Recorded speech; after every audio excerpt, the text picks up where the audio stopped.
três temas fundamentais para mais um programa Duelo de Ideias. Vamos deixar um pouco a questão da SATA um pouco de parte. Vamos falar sobre o barco Atlantic Line, a questão se paga ou não paga, e eu começo já por este tema. Carlos Bento, voltamos à balança no fiel amigo, ou é ou não é, paga-se, não se paga, o que é que se passa? Bom, a questão, do ponto em que ela está neste momento, é que os estaleiros de Viana têm que pagar uma série de milhões ao Governo Regional, porque fizeram a asneira e não cumpriram o contrato e, portanto, como qualquer empresa pública ou privada, é obrigada a pagar os prejuízos que causam. Pronto. Pode-se dizer que podia ter havido, enfim, boa vontade de um lado ou boa vontade do outro, mas a verdade é que as contas estavam feitas para que o barco andasse a uma determinada velocidade, para que não houvesse necessidade de duplicar as tripulações e, portanto, saía mais barato dentro dos parâmetros que o contrato tinha. Um barco é para andar a tantos nós, faz tantas viagens, menos X nós, menos X viagens, portanto, mais prejuízo, mais gastos na tripulação e torna-se, se já não é muito fácil viajar entre ilhas com passageiros e tal, não é fácil no sentido comercial, não é? Não é uma carreira que dê um lucro por aí além. A verdade é que com esses disparates, depois houve aquela guerra de dizer-se que quem teve a culpa disso foi os de cá que pediram mais isto e mais aquilo de mudanças no barco. Eu não concebo que uma companhia daquelas, como é a construtora naval, os estaleiros daquela dimensão, não tenham as coisas devidamente descritas e devidamente acordadas através de um advogado próprio que lida com o advogado do Governo Regional, da Secretaria competente, e que trocam documentos devidamente assinados por quem de direito, a fim de... E parece que o Governo Regional agiu bem, porque apesar das bocas que lançaram, não só os estaleiros, como também, infelizmente, a oposição, por vezes não se une nas coisas em que o Governo, este ou o outro, tem razão, porque o PS também fazia a mesma coisa quando estava na oposição. Então, tudo o que o Governo faz, a oposição diz que está mal, e isso é estúpido, não é nada inteligente. Nós concordamos com uma coisa e dizemos que está mal só porque é outra pessoa a dizer, a outro partido. Eu acho que os Açores merecem um pouco mais de respeito, e sempre que estiverem em causa os interesses dos açorianos e da nossa terra, quer tenha razão a oposição, quer tenha razão o Governo, deve ser dada. Ali naquele caso, a verdade é que as autoridades que deviam decidir já decidiram. Os estaleiros têm que dar tanto ao Governo Regional. Mas depois, os estaleiros dizem que se pagarem aquilo, vão à falência, vai toda a gente para o desemprego, etc, etc. Então, mas isso não está no contrato? Está no contrato, é assim que está decidido, e acho que já não se pode voltar atrás em termos judiciais. E se é preciso salvar os estaleiros, e eu penso que devem ser salvos, não compete ao Governo Regional de salvá-los, claro. Compete ao Governo Nacional. Mas como eu sempre defendi, sempre disse, e continuo a jurar e a bater fé, sempre que o Governo de Lisboa entender que sai prejudicado num determinado negócio, como ele é que tem a faca e o queijo na mão, ele vai cortar o queijo, a fatia que lhe entender, não a fatia que interessar os açorianos. Aqui, os açorianos, principalmente os que estão no poder, é que têm que tomar uma atitude firme de reagir. E a oposição, se for inteligente, põe-se ao lado do Governo. Eu sei que o Partido Comunista vai apoiar, mas o Partido Comunista tem pouco representação aqui, não tujo nem mujo, porque tem um deputado, não tem significado quase nenhum. São muito combativos, o Aníbal Pires é uma pessoa muito combativa, é uma pessoa que até defende com alguma contundência, com alguma inteligência os interesses dos trabalhadores, mas eu penso que ele defende mais os interesses dos trabalhadores continentais do que os nossos, não é? Ele é representante dos trabalhadores açorianos. Eu, aliás, já lhe disse isso várias vezes, ele tem que defender os interesses dos nossos trabalhadores daqui. Não está em causa nenhum posto de trabalho relativamente ao barco e a Viana, não está em causa nenhum posto de trabalho de açorianos. Pelo contrário, os açorianos não estão a trabalhar nesse barco porque o barco não foi entregue como deve ser. E, portanto, até o Partido Comunista devia defender os nossos interesses e não os interesses dos outros. Essa história do operários de todo o mundo unidos é uma coisa que já passou à história, é uma coisa romântica que não... Mas não faz sentido. Se foi feito um contrato com algumas exigências, foi assinado, o barco foi terminado, houve um erro, só há que pagar a indemnização. Claro, está bem, mas depois há a questão política, isso é a questão jurídica e financeira, não é? Mas depois há a questão política, porque a política, não se pode dispensar a política de governar as terras. E a questão política é saber se, pagando aquela dívida, fecha os estaleiros e quantos indivíduos vão para o desemprego. E isso, é claro, é uma coisa... Mas não tem nada a ver com os Açores. Não tem nada a ver connosco, diretamente. Mas claro, as pessoas dizem, está bem, mas a gente paga metade do orçamento de vocês. Mas pagam porque querem, não é? Porque querem ter ilhas, não é?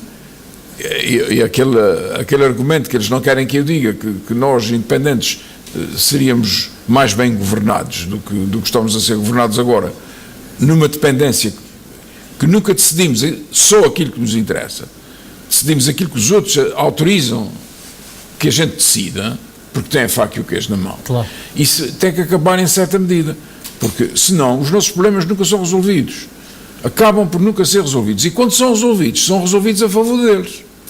Eu, com o pessoal de fora, que pode ser bom, mas também pode não ser, o pessoal de cá, mesmo quando é mau, o dinheiro dele fica cá. Ao passo que os outros, a gente não sabe se fica, não é? Fica ou não fica. E a verdade é que ilhas são pequenos estados independentes geograficamente, não é? Que se circular muito dinheiro dentro de cada ilha, as pessoas vivem bem. Se não circular, as pessoas vivem mal. Não vale a pena a gente sofismar isso. Cada ilha tem que funcionar como um país que precisa de X moeda para negociar. Se não tivesse a moeda, se essa moeda assim, vamos supor agora que toda a economia dos Açores estava na mão de pessoas que viviam, mesmo açorianos de nascimento, que viviam em Lisboa. E o rendimento e o lucro disso tudo ia tudo para Lisboa. Era a mesma coisa, era a mesma desgraça. Não há um mecanismo que impeça o dinheiro de sair daqui, uma autêntica hemorragia. É uma autêntica hemorragia. E uma pessoa sem sangue não vive. E as economias sem dinheiro a circular também não vivem. Não é? E, portanto, tudo o que se puder fazer para manter o nosso dinheiro nestas ilhas é bom. Tudo o que se fizer para tirar o dinheiro daqui, no meu fraco entendimento, não sou economista, mas tenho umas luzes tiradas na faculdade, penso que é mau. Aliás, isso está, o próprio Marcelo Caetano, quando esteve cá, notou essa coisa. Cada ilha é um mundo. Pois, mas há também aqui uma situação importante. Se calhar há açorianos que não querem ou não defendem a sua pátria como deviam defender. E a questão é mesmo esta. Ora bem, vamos, em consonância com o tema que abrimos, há aqui também, esta semana, foram colocadas novas pessoas no governo, não é? Aqui põe-se esta questão. Quem deve ser colocado nos lugares públicos? Os amigos, as pessoas com competência? Ora bem, isso é uma questão muito difícil de resolver. Porque, como está visto, não é preciso demonstrar isto, um governo só funciona se tiver pessoas de confiança a trabalhar para ele. Se for impor um grande opositor a governar uma determinada área, não há garantia que esse grande opositor trabalhe de acordo com as diretrizes do governo. E, portanto, só podem ser escolhidos para lugares de confiança pessoas de confiança. Familiares, que é a questão que está agora na baila, tem sido denunciada no Facebook por alguns deputados da oposição. Foi nomeado fulana, que é a mulher de Beltrano, ou marido de Cicrana, etc, etc, tudo pessoas ligadas ao partido do governo. Não é coisa inédita, não é coisa que não se faça no país todo. Fizeram os socialistas, fizeram os sociais-democratas, fizeram os democratas cristãos. No tempo de Salazar era a mesma coisa. Era fácil encontrar-se um irmão como chefe de gabinete do ministro. Não esqueça aquilo que vai dizer. E o filho de Aníbal Pires, que aconteceu aqui há uns meses esta parte, que era para estagiar, julgo que na SATA, mas depois o Vasco Cordeiro retirou-lhe essa possibilidade. Eu não conheço o caso concreto, não lhe posso dizer, mas tenho muitas dúvidas que o presidente Vasco Cordeiro tivesse descido a esse pormenor. Pelo menos foi o que veio ao público, julgo. Sim, mas não estou a ver o presidente do governo, que é uma pessoa de inteligência superior, baixar-se agora aí o filho de fulano não entra para aqui. Não estou a ver isso. Não. Ou terá sido alguém, o que é facto é que ele não fez o estágio, essa coisa está mal contada. Não fez o estágio. É bom fazer um jornalismo de investigação aí para ver. O estágio foi falado, foi anunciado. Isso seria incorretíssimo da parte do Presidente do Governo. Nem ele se mete nisso, não é? A SATA tem os seus administradores, não é o Presidente do Governo que vai passar por cima da administração e dizer, olha, o menino tal não entra, o menino tal entra e aquele sai. Isso não. Não, estou a falar em lugares de confiança governamental, um chefe de gabinete, um porta-voz de um governante, de um secretário regional, etc. E aí o dilema é este: eu ponho uma pessoa muito competente ou eu ponho uma pessoa de confiança. E em política a confiança é vital, é fundamental. Ninguém governa rodeado de inimigos. Bom, governou o Napoleão, mas o Napoleão era uma dimensão diferente, não é? O Fouché fazia-lhe a vida negra e ele dizia, não conheço ninguém melhor que o Fouché para Ministro do Interior, portanto deixou estar, embora ele esteja conspirando contra mim, mas eu dou para ele, não se preocupem com isso que eu dou para ele. Não sei se deu, se não deu, mas a verdade é que pelo menos a basófia não lhe faltou. E aqui neste caso é isso. Agora, não são cargos que exijam uma competência específica, não há um curso de chefe de gabinete, não há um curso de porta-voz, não há nada disso. A pessoa pode... Há uma nomeação, não é?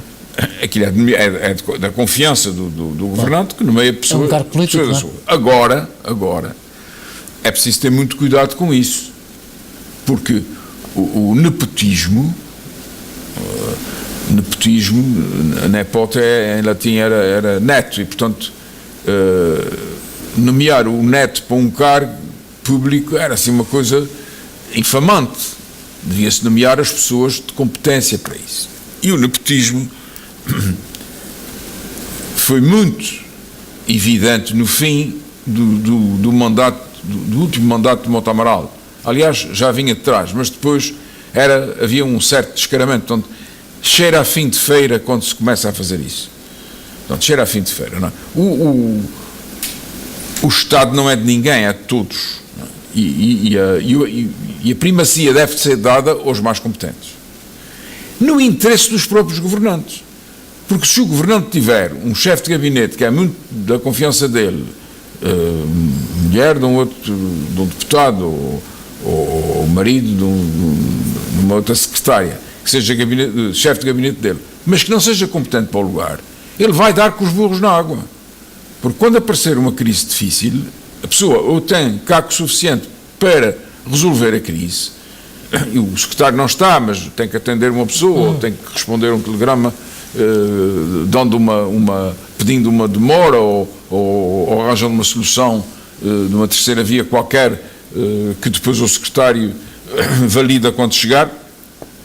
Se não tiver uma pessoa dessa competência, vai ser dramático. Para ele, em primeiro lugar, que fica mal visto, e para o governo no seu todo. Portanto, essas nomeações, numa altura em que não há censuras, não há nada, para esses casos, porque a oposição tem imensos deputados que podem pôr a boca no trombone, podem escrever no Facebook ou nos jornais, o governo não consegue controlar tudo. E depois, uma pancada aqui, outra pancada ali, outra pancada acolá, e a imagem do governo vai para água abaixo. E não deve ir. Portanto, eu acho que deve haver todo o cuidado da parte, não só principalmente dos secretários, dos responsáveis, não é? Em não deixar mal o Presidente fazendo nomeações dessas. E o Presidente, quando souber, tem que tomar medidas, não é?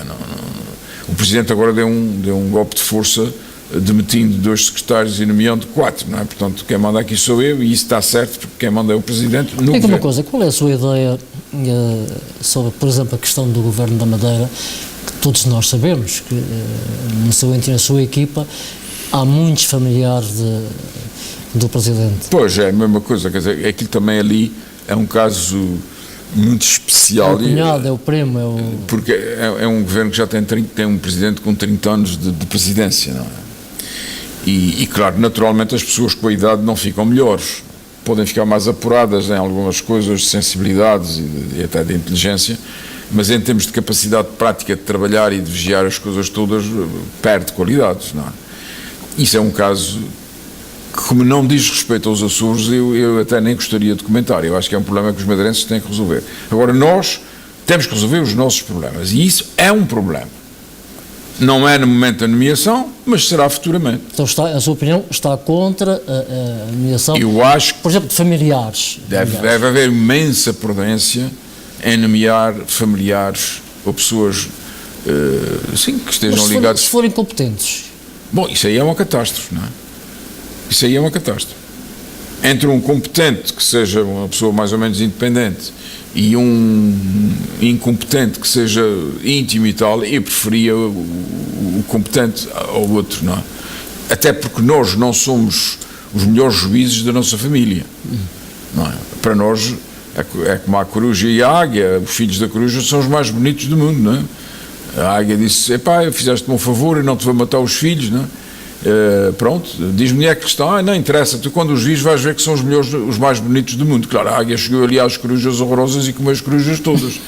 Portanto, porque, mas tu não, tal, mas não viste logo que eles eram tão bonitos. Para a mãe é sempre mais bonito, não é? Claro. E para o familiar, nós não temos sentido crítico suficiente para julgar um familiar. E por isso os familiares, e depois é o incómodo de um familiar desses ter que ser demitido à força, porque fez um disparate ou mesmo cometeu um crime. Qual é a autoridade moral que ele tem para o demitir?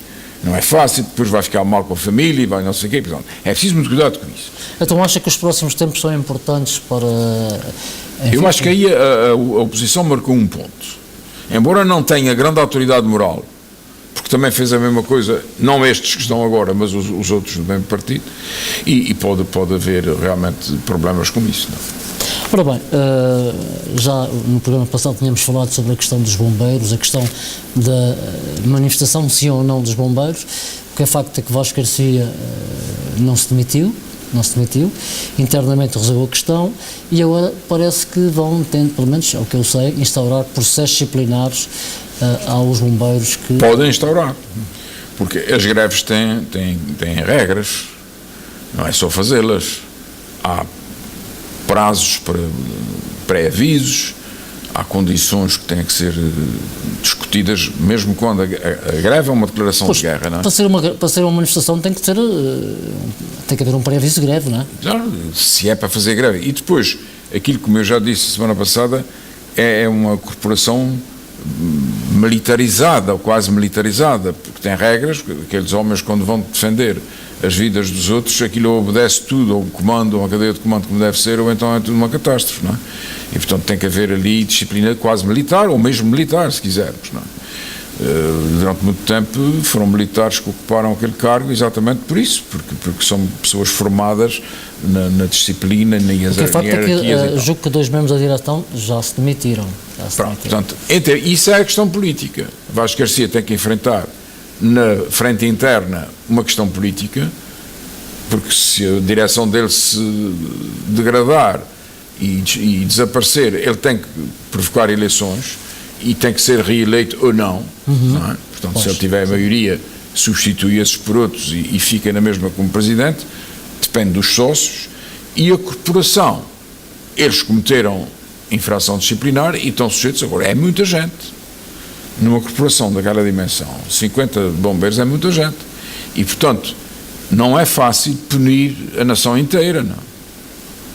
Se metade dos portugueses resolverem cometer um crime num determinado dia, os tribunais não podem castigá-los, porque não têm capacidade sequer para os castigar, não é? E aquilo ali é muita gente, e, portanto, eu, como disse outra vez, eu acho que quer o comandante, quer o presidente da direção, têm que ser muito prudentes, para evitar que a própria congregação, a própria organização se desagregue, porque aí de nós ficamos sem bombeiros. Já disse que eles são importantíssimos para a nossa própria segurança e para a nossa saúde, em termos indiretos, não é? E eu também não estou a ver o professor Vasco Garcia torcer, ele é de antes de quebrado que torcer, e portanto os outros também quererão ser, também não têm a importância que julgam ter. Portanto, têm importância porque são muitos, mas considerados cada um de per si não têm grande importância, não é?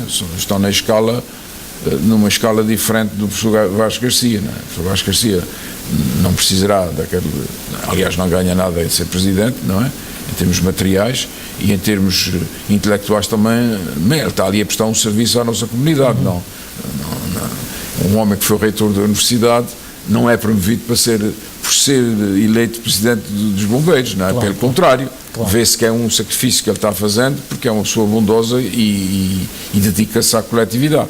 E os outros deviam ter tido isso em conta. Não é? Ora bem, antes de irmos aos livros, e hoje excepcionalmente estou aqui com uma certa vontade de fazer esta questão, Paulo Mendes da AIPA veio ao público já demonstrar a sua preocupação face à crise que estamos a atravessar na construção civil. Tem alguma ideia sobre isto? Tenho, quer dizer, eu sempre disse que o facto de estarem 5.000 estrangeiros nos Açores a trabalhar na construção civil, que era um disparate de todo o tamanho. Então, se há desemprego dos açorianos, por que é que estão a ser empregos estrangeiros? Imigrantes. Não tenho nada contra os imigrantes, pelo contrário, acho que são pessoas humanas como nós, etc. Mas, primeiro, os filhos, depois os alheios, não é? Então, se a gente Nós estamos tem... filhos da coruja. Claro. Neste caso concreto, é porque os nossos estão paralisados com subsídios. Pareceu-me um caso no escritório um dia destes. A senhora, mãe de filhos, rapariga nova, o que é que faz? Estou desempregada. De que é que vive? Do rendimento mínimo. Vinha-se queixar porque o marido não lhe pagava, o ex-marido não lhe pagava a pensão. O pai das crianças não pagava a pensão. Mas o que é que ele faz? Está desempregado. O que é que ele vive do salário mínimo? Mas ele não é casado. Sim, senhor. E a senhora dele, o que é que faz? Nada. Está desempregada e vive do rendimento mínimo. Portanto, estamos aqui num circuito de duas famílias, três, ao fim e ao cabo, 2 famílias e meia, que vivem de subsídios de 200 e tal euros. Mais algumas famílias e tal. Quer dizer, enquanto os estrangeiros estavam a trabalhar. Ora, isto é um absurdo. Isto não cabe na cabeça Mas de também ninguém. há pessoas que recebem o subsídio, preferem receber o subsídio que ir trabalhar. Com certeza. Mas se não houver subsídio, que metem eles não ir trabalhar. Então é contra... Sou contra este tipo. Uma viúva que tem crianças menores, com certeza que tem que ter subsídios. Uma pessoa que é doente, o marido ou a mulher está doente, tem que arranjar alguém para tomar conta das crianças ou para tomar conta deles, etc. Tem direito a subsídio. Agora estamos aqui a dar subsídios a pessoas que estão desempregadas quando a gente tem os empregos entregues a estrangeiros. 5.000 nos Açores. 5.000. Não são 500 nem 50. São 5.000. O que é que isto significa? Os açorianos não querem trabalhar. Vamos aos livros. Não quer falar na SATA? Podemos dar uma abordagem Então vamos lá. A situação da SATA. Eu só A questão da queria SATA dizer... internacional. Fala-se Sim. Aquilo são duas organizações dentro da mesma organização. Diferentes, não é? Diferentes. Portanto, a SATA Açores garante a comunicação entre as várias ilhas com um horário que é determinado pelo Governo no interesse das populações das ilhas. A SATA Internacional é diferente, voa para fora do arquipélago, não é? Garante também, em termos de serviço público, as ligações com Lisboa e com o Porto, não é? E muito bem, porque ganhou o concurso e faz essa ligação e recebe subsídios por causa disso, e depois tem as viagens para o estrangeiro. O Governo Regional é o dono da SATA. O Governo Regional precisa de turistas para movimentar a nossa economia. E, portanto, estudaram os mercados internacionais, pagaram a empresas para fazer estudos, saber quais são os destinos que eventualmente sejam mais rentáveis, e nem sempre acertam, nem os estudos, nem as decisões. Os estudos não são baratos e não são feitos por pessoas que não sejam profissionais. São profissionais altamente qualificados. Deixe-me perguntar-lhe, todos nós sabemos que há rotas que deram prejuízo. Sim. E vão continuar a haver vão tudo continuar a mundo, dar. Então porquê é que não, em vez de jogarem um pouco no incerto, por exemplo, porquê é que não diminuem o preço das tarifas aéreas para os açorianos, para viajarem para as ilhas? Depois, da maneira como está, já dá prejuízo, um prejuízo insuportável de 15 milhões, Pois, mas, se diminuir... Então não serve os açorianos, não serve. Serve, mas ao preço que os açorianos têm que pagar para se comunicarem entre si. Não há outra hipótese. Se houvesse uma companhia que pudesse fazer com segurança e com garantia de continuidade a mesma coisa mais barata, então a SATA não era preciso. Fechava-se a porta e acabou. Se dá prejuízo, fecha-se a porta, vem os outros fazer, que é melhor, que é mais barato. E estes milhões que se fala aqui que Agora, o governo deve à SATA? Claro, mas isso é um peixe com o rabo na boca, não uma espadinha com o rabo na boca. Isto o que é? O governo precisa de dinheiro para investir noutros setores. Não é? Há setores que o governo precisa dinamizar, a construção civil, o governo está, digamos, à arrasca para arranjar dinheiro para investir em obras públicas, para poder dinamizar e para impedir que as empresas da construção civil abram falência, como estão aí a abrir todos os dias. E, portanto, para atrair os empresários, para não os deixar sair para fora, porque se os empresários que têm alguma experiência se vão embora, nós vamos começar tudo do zero, o que não é nada bom para nós. Não é? Se o governo não tem dinheiro suficiente para pagar a dívida a uma empresa que é dele, governo, há de pagar aquilo que ele, governo, entender que tem que ser pago dentro das suas possibilidades.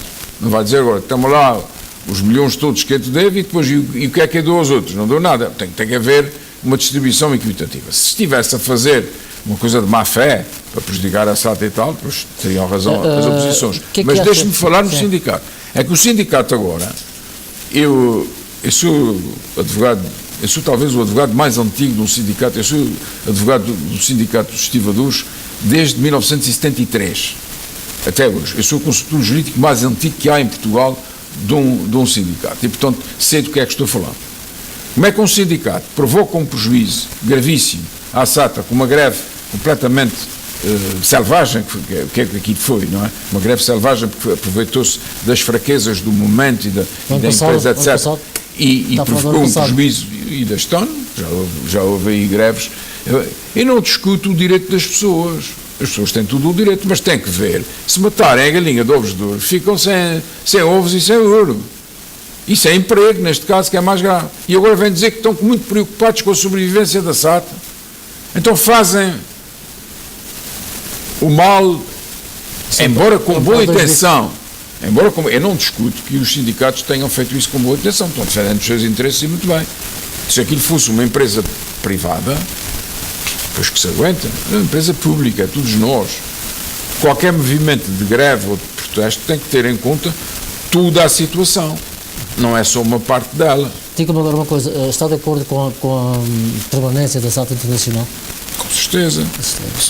Se as pessoas se lembrarem do que eram os horários... É o balão de oxigênio da SATA.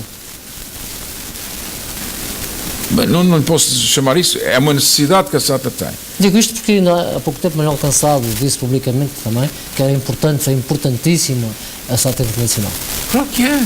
Mas o que Cansado se queixou foi a mesma coisa que o Menezes se queixou também.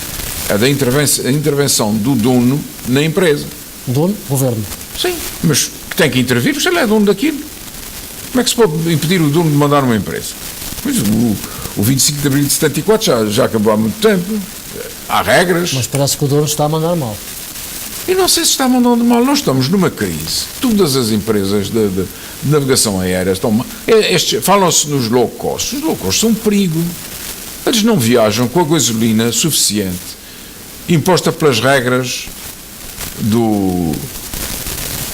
da aviação civil.